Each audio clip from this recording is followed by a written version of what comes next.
निहारिका की सच्चाई आखिरकार सामने आ ही गई। राध्या ने मित्तल आंगन में पूरे परिवार के सामने शंख बजाकर सबको इकट्ठा किया और एक वीडियो दिखाया। उस वीडियो के जरिए उसने पूरी सच्चाई सबके सामने रख दी। सबसे पहले राध्या ने अपने परिवार को समझाने की कोशिश की, लेकिन किसी ने भी उस पर विश्वास नहीं किया। तब उसने वह नर्स बुलवाई जिसे निहारिका ने पैसों का लालच देकर रजनी जी की तबीयत खराब करने के लिए इस्तेमाल किया था। अब तक रजनी जी की बिगड़ती हालत का सारा इल्जाम राध्या पर लगाया जा रहा था, जबकि सच्चाई कुछ और ही थी।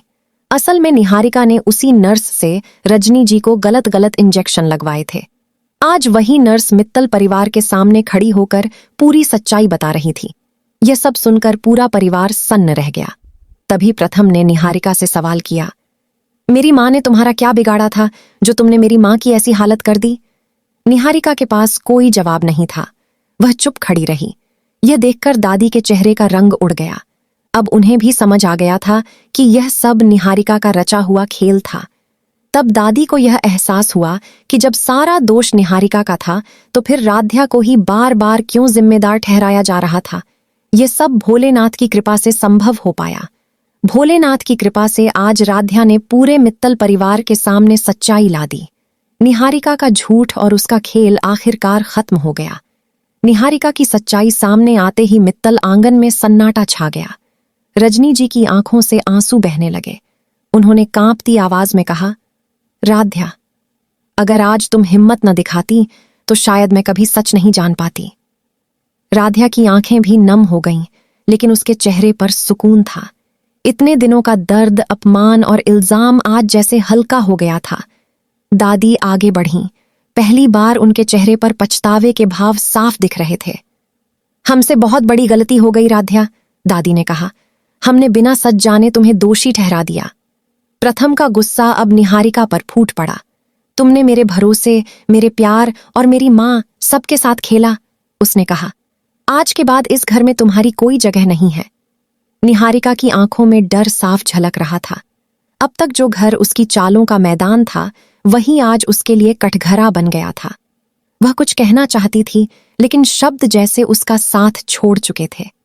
उधर राध्या मन ही मन भोलेनाथ का धन्यवाद कर रही थी। उसे पूरा यकीन था कि यह सब भोलेनाथ की ही कृपा थी, जिसने आज सच्चाई को उजाले में ला खड़ा किया। लेकिन कहानी यहीं खत्म नहीं हुई थी। निहारिका की हार के बाद भी मित्तल परिवार के रिश्तों में आई दरार को भरना आसान नहीं था। राध्या के सामने अब एक नई चुनौती थी। क्या परिवार फिर से उस पर पूरा भरोसा कर पाएगा? और क्या निहारिका चुपचाप सब स्वीकार कर लेगी या कोई नया खेल रचेगी?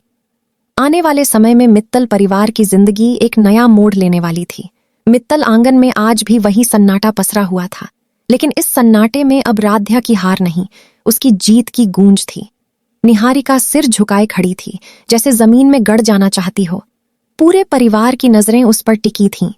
दादी ने भारी मन से कहा, निहारिका, हमने तुम्हें इस घर की बहू मानकर हर अधिकार दिया और तुमने उसी भरोसे को सबसे ज्यादा चोट पहुंचाई।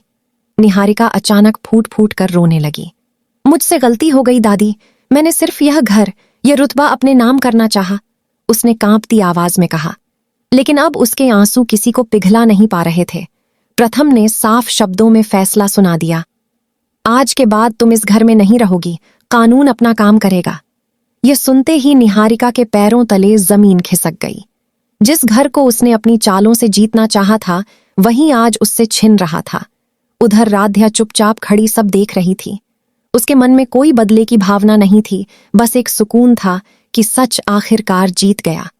रजनी जी ने राध्या का हाथ थाम लिया। बेटा, हमने तुम्हें बहुत दुख दिए, उन्होंने कहा। आज से यह घर तुम्हारा भी उतना ही है जितना हमारा।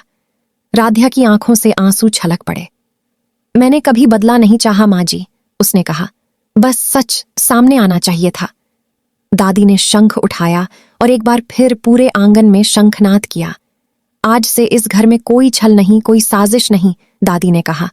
और राध्या, आज से तुम सिर्फ बहू नहीं, इस घर की शक्ति हो। लेकिन कहानी यहीं शांत नहीं हुई। रात को जब सब अपने अपने कमरों में चले गए, राध्या मंदिर में बैठी भोलेनाथ के सामने आंखें बंद किए प्रार्थना कर रही थी। तभी उसके मन में एक अजीब सा डर उठा। क्या निहारिका इतनी आसानी से सब स्वीकार कर लेगी? और सच में घर से निकलते वक्त निहारिका की आंखों में हार नहीं, एक अजीब सी आग थी। राध्या, उसने मन ही मन कहा, आज तुम जीती हो, लेकिन कहानी अभी खत्म नहीं हुई है। अगली सुबह मित्तल परिवार एक नई शुरुआत की कोशिश में लगा था। रजनी जी की तबीयत धीरे धीरे सुधर रही थी। प्रथम और राध्या के रिश्ते में फिर से भरोसे की डोर जुड़ने लगी थी। लेकिन तभी एक फोन कॉल आया। कॉल सुनते ही प्रथम का चेहरा सख्त हो गया। निहारिका ने जमानत की अर्जी डाल दी है, उसने कहा। राध्या ने गहरी सांस ली। उसे पता था सच जीत चुका है, लेकिन इम्तिहान अभी बाकी है। भोलेनाथ की कृपा से राध्या हर चुनौती के लिए तैयार थी। अब वह सिर्फ इल्जामों से लड़ने वाली लड़की नहीं थी, वह सच के साथ खड़ी एक मजबूत नारी बन चुकी थी। और आने वाले एपिसोड में क्या निहारिका लौटेगी किसी नए खेल के साथ? क्या राध्या इस बार भी भोलेनाथ की कृपा से हर साजिश को मात दे पाएगी? आगे की कहानी जानने के लिए जुड़े रहिए। ऐसे सीरियल अपडेट इसी चैनल पर देखने के लिए चैनल को सब्सक्राइब करें, वीडियो को लाइक करें और आप सभी का धन्यवाद।